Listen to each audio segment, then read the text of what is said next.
సభా అధ్యక్షులు బీసీ జనార్దన్ అన్న గారికి, మన విజనరీ లీడర్,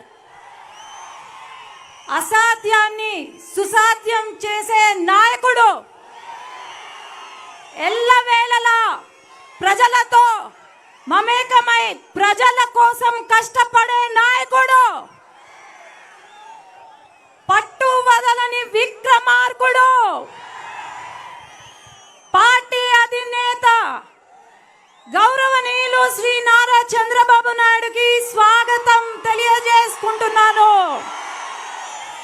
ఎండనక పండగ కూడా లెక్క చేయకుండా ఈరోజు వాళ్ళు సిద్ధం అంటే ఈ రాక్షసులను ఓడించడానికి మేము సిద్ధం అని ఈరోజు బనకానపల్లె ప్రజలందరూ కూడా తెలియజేసుకుంటున్నాం.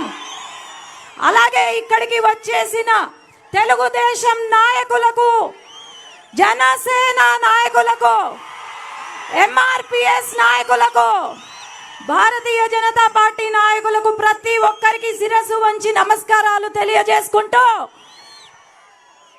5 సంవత్సరాలు రాజన్న రాజ్యం తీసుకొస్తానని చెప్పారు. ఇది రాజన్న రాజ్యం కాదు, రౌడీల రాజ్యం, రాక్షసుల రాజ్యం. మనకు చంద్రన్న రాజ్యం కావాలా లేదా రౌడీల రాజ్యం కావాలా? ఒకటి ఆలోచన చేయండి. 5 సంవత్సరాలు మనకు న్యాయం జరగలేదు. రైతులకు నీళ్ళు ఇవ్వమంటే రైతులకు నోటీసులు పంపించి పంటలు వేసుకోవద్దని చెప్పారు. ఈరోజు యువత, చంద్రబాబు నాయుడు గారు వేలాది మంది యువతకు ఉపాధినిస్తే, కంపెనీలు తీసుకొస్తే అక్కడ యువతను ఉద్యోగాల నుంచి తీసేసి డబ్బుల కోసం బీహార్ నుండి, ఒరిస్సా నుండి ఉద్యోగాలు ఇచ్చారు. ఈరోజు డెవలప్మెంట్ అయితేనేమి, సంక్షేమం అయితేనేమి, కేవలం తెలుగుదేశం పార్టీ ఒక్కటే. కాబట్టి అందరం కూడా కసితో పనిచేసి ఇక్కడ ఉన్న రామ్ రెడ్డిని, కాటసానిని, ఒక హంతకుడిని, ఒక కబ్జాదారుణ్ణి తరిమి కొడదామా? అలాగే ఇక్కడ ఉన్న ఎంపీ పాపం కనపడుతలేడు, ఎవరికన్నా కనిపిస్తే ₹1 కోటి ఇస్తాను నేనే. ఈరోజు ఎందుకు కనిపించడం తెలుసా మీకందరికీ? కల్తీ విత్తనాలు అమ్మి రైతులను మోసం చేసిన ఎంపీ మన బ్రహ్మానందరెడ్డి. కాబట్టి వీళ్ళందరినీ తరిమి కొట్టే సమయం వచ్చింది. చంద్రబాబు నాయుడు గారిని గెలిపించుకుందాం, తెలుగుదేశం పార్టీని గెలిపించుకుందాం. జై తెలుగుదేశం, జై చంద్రబాబు నాయుడు గారు.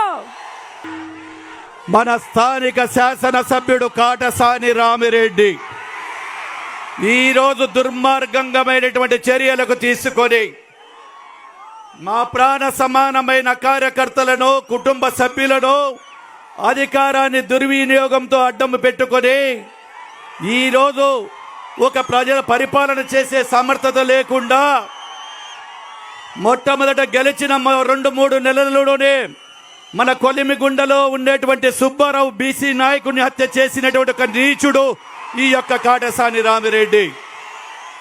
బీసీల మీద ప్రేమ చెప్పేటువంటి ఈ నాయకుడికి వల్ల బీసీలను కేవలం రాజకీయం కోసం, ఒక్కటి గుర్తింపు కోసం ఈరోజు ఒక మనిషిని హత్య చేశారు. ఇది ఒక్కటే కాదు సార్, ఈరోజు బనగానపల్లె జనంలో ఎస్సీ కేసులు, ఎస్టీ కేసులు, ఆత్మహత్య అటెంప్ట్ మర్డర్ కేసులు, బైండ్ ఓవర్ కేసులు, రౌడీ షీటర్లు వందలాదిగా తెరిచాడు. ఇన్ని వందల కేసులు పెట్టినా మా యొక్క తెలుగుదేశం కార్యకర్తలు కానీ కంటి రెప్ప కూడా బదరదు. రామిరెడ్డి సవాల్ అక్కడే ఉన్నావు, చూసుకో. నువ్వు ఒక్కసారి డ్రోన్ చూసుకో, ఏముందో జనం ఎట్లా ఉన్నారు.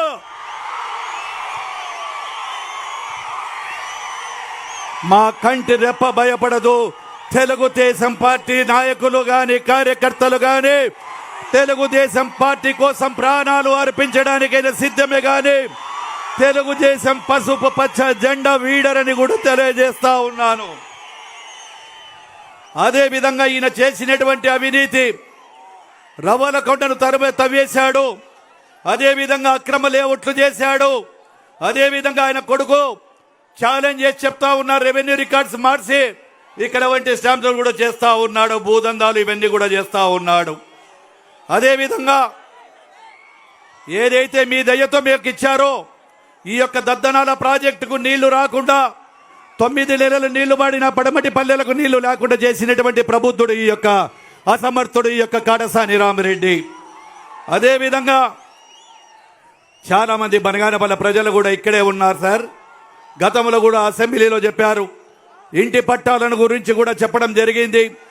ఈ ఇంటి పట్టాల విషయంలో బనగానపల్లె ప్రజలకు గతంలో కూడా దొంగ పట్టాలు ఇచ్చాడు.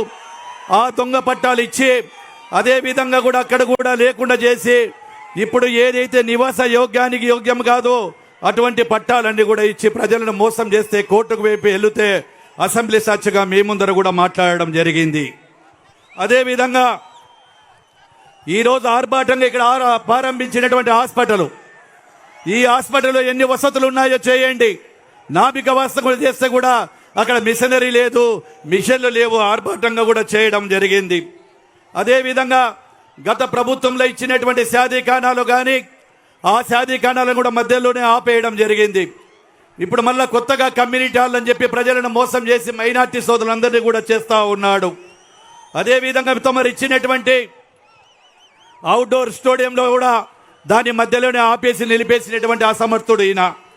అదేవిధంగా రైతు గిడ్డంగులు కానీ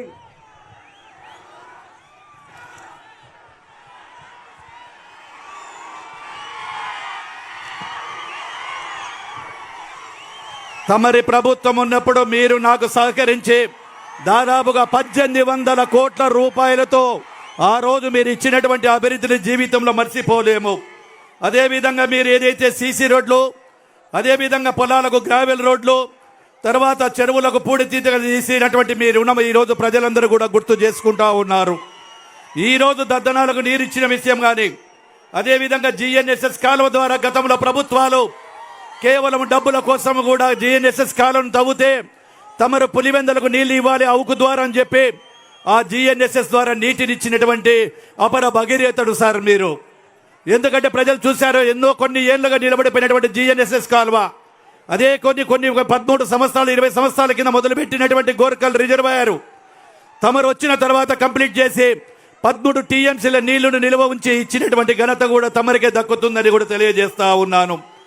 అదేవిధంగా బనగానపల్లె పట్టణంలో ఈ అసమర్థుడితో రింగ్ రోడ్డు కూడా రాకుండా చేసి తమరు ఇస్తే రింగ్ రోడ్డు ఇచ్చారు. దానికి టెండర్లు పిలిస్తే వీడు రివర్స్ రింగ్ అని చెప్పేసి రివర్స్ టెండర్ల ద్వారా కూడా చేసి ఈ రోజు అది కూడా రాకుండా నిలిపివేయడం జరిగింది. అదేవిధంగా సార్ రాముకో రైతులకు భారతదేశ చరిత్రలో ఒక్కసారి అమ్మిన పొలాలకు ఎక్కడ కూడా డబ్బులు ఇవ్వలేదు.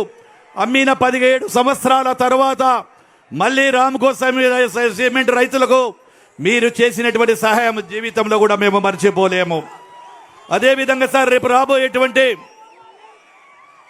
రాబోయేటువంటి కాలంలో ఏదైతే ఇండస్ట్రీస్కు మాకు అనువైన ప్రాంతాలు ఉన్నాయి, వనరులు ఉన్నాయి, ఇదే కొలింగుళ్ళ మండలము బనగానపల్లె మండలాలలో కూడా అనేకమైన వనరులు ఉన్నాయి. కాబట్టి ఏదైతే ప్రిజం సిమెంట్ ఉందో ఆ ప్రిజం సిమెంట్ మరియు రామ్కోస్ యొక్క అల్ట్రాటెక్ సిమెంట్లకు వేలాది ఎకరాలు సిమెంట్ పరిశ్రమలు పెడతామని చెప్పి పరిశ్రమ యజమానిలు ఈ యొక్క మైనింగ్ అంతా తీసుకున్నారు.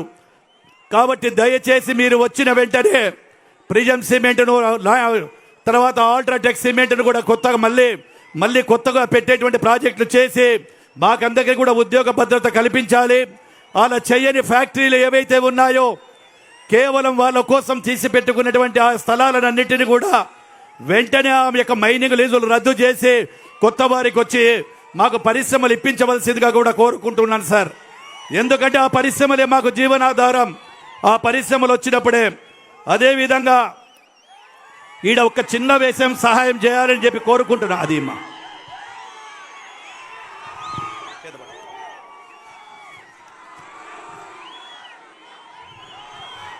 ఒక్క నిమిషం నిశ్శబ్దంగా ఉంటారా? ఒక్క విషయం నిశ్శబ్దంగా ఉంటారా? కాటసాని రామిరెడ్డి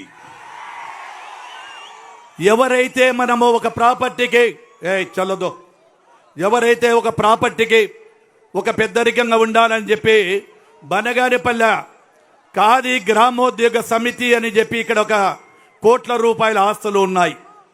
ఆ ఖాదీ గ్రామోద్యోగ దానికి కూడా ఈయన ఒక పెద్ద మనసుగా పెట్టుకొని ఆ ట్రస్ట్ పెట్టి ట్రస్ట్ కస్టోడియన్గా ఉంటే ఈ నీచపు రామిరెడ్డి తన కొడుకు పేట 99 ఏళ్లకు డాక్యుమెంట్ పుట్టించి రాసినటువంటి సిగ్గు శరము లేనటువంటి కాటసాని రామిరెడ్డి ప్రజలకు ఏమి జవాబు చెప్తావు? నీ కొడుకు పేట నీవు కొడుకును ప్రేమించి పెట్టబడ్డమని చెప్తావా?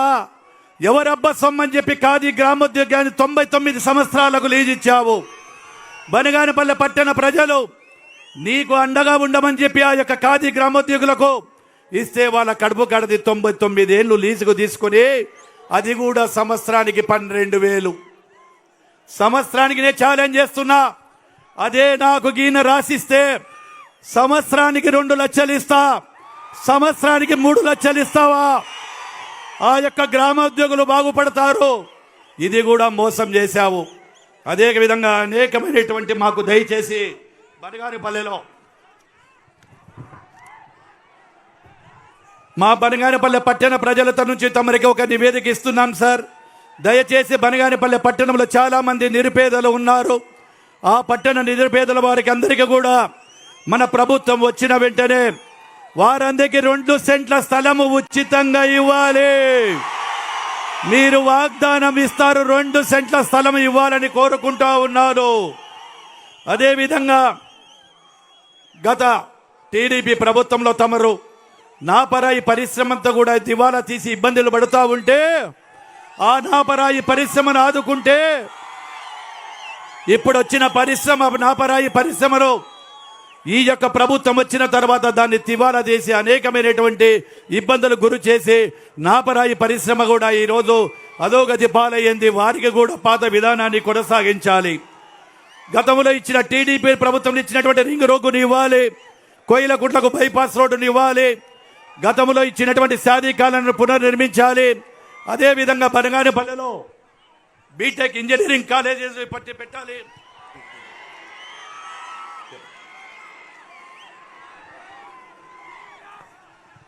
కోవిలకుంట్లకు బైపాస్ రోడ్డు, బనగానపల్లెకు ఒక ఇంజనీరింగ్ కళాశాల, ముఖ్యంగా ప్రాణ సమానమైన యువత కోసం స్కిల్ డెవలప్మెంట్ కోర్స్ సెంటర్ను నిర్మించాలి. అదేవిధంగా బనగానపల్లెలో పేద ముస్లిం మహిళలు అధికంగా ఉన్నారు. వారి ఆర్థిక కోసం స్వావలంబన కోసం ఉపాధి కార్యక్రమం చేపడతారని కోరుకుంటా ఉన్నాను. అదేవిధంగా ఇక్కడ మోటార్ ఫీల్డ్లో ఉండేటువంటి చాలా మంది కార్మికులు సెట్లు లేక చేస్తా ఉన్నారు. వారికి ఆటో నగర్ శాంక్షన్ చేయవలసింది కూడా కోరుకుంటా ఉన్నాను. అదేవిధంగా బనగానపల్లె కోయిలకుంటలో అసంపూర్తిగా నిలిచిపోయినటువంటి సాధికాలను కూడా ఇవ్వాలని కోరుకుంటూ నాకు ఈ అవకాశం ఇచ్చినటువంటి ఎన్నెలో చాలాసేపు ఉంది. అవకాశం ఇచ్చిన మీకు ధన్యవాదాలు తెలియజేస్తా ఉన్నాను. ఇప్పుడు మన పార్లమెంటు పోటీగా నిలబడినటువంటి శబరి గారిని మాట్లాడవలసిందిగా కోరుకుంటూ ఉన్నాను.